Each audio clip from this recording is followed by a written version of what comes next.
Here's the thing, you don't need to track calories, at least not yet. And I want to outline a strategy that I like to use with a lot of my clients that allows you to lose weight without tracking calories. And it's it's often overlooked and misunderstood, but calorie tracking is so annoying and it's so unsustainable for most fathers. It's one of those things where it's like it takes a tremendous amount of motivation to get started with calorie tracking, but then all of the things of life are constantly getting in the way and creating friction for tracking calories.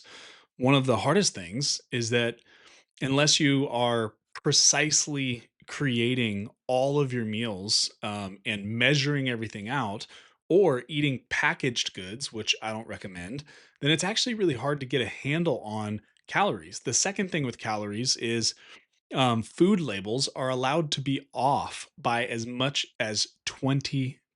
So you could be thinking that you're eating a 100-calorie little snack and it could be 120 calories. And if you did that, multiplied 20% variance, you might be well over your caloric maintenance rather than actually sitting in the surplus or the deficit that you want. And so calorie tracking is just, in my opinion, it's very hard to do and it's bad for a lot of reasons for most people. There are times where you can do it, but I prefer to go after strategies that make it so you don't have to count calories. And so that's one of the ones that we're going to talk about today. Now, what we want to do in order to prevent from needing to track calories is we need to regulate our appetite. And one of the ways that we do that, especially if we've been overeating, which if we want to lose weight, then we've been overeating because we have excess weight, which means we've been eating too much. And so our appetite is adjusted to the caloric intake that we were um, at. Now, this is how people become obese is you adjust to 3,000 calories and then, 4,000 and you're still hungry. And after 5 years or 6 years or 10 years or 20 years, you're eating 6,000 calories a day to sustain a body of, four or 500 pounds. And so the reverse can also be true. You can downregulate your appetite by eating less. Now, the Okinawans in Japan, they are well known for this. They have this phrase that's called "hara hachi bu," is what it's how it's pronounced. It's also noted as being "hara hachi bun mi," and this really just means eat until you're 80% full. Now, why would you do that?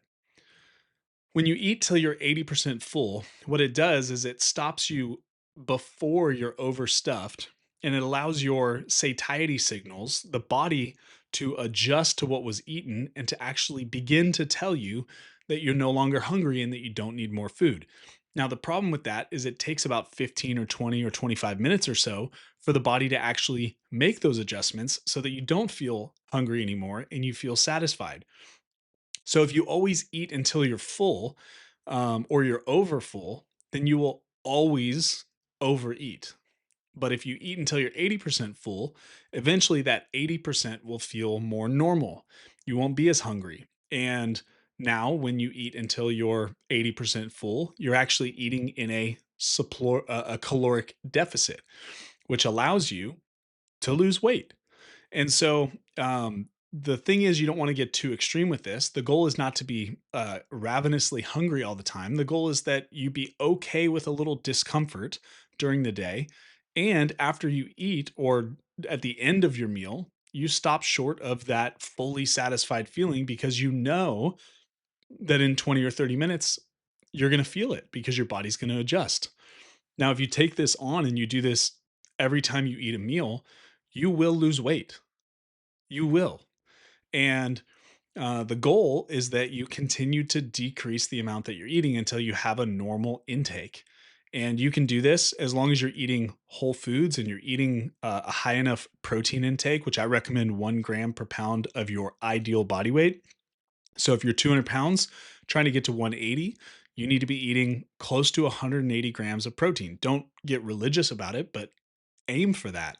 because that's going to help you maintain muscle mass. It's going to increase those satiety signals so that you feel fuller faster.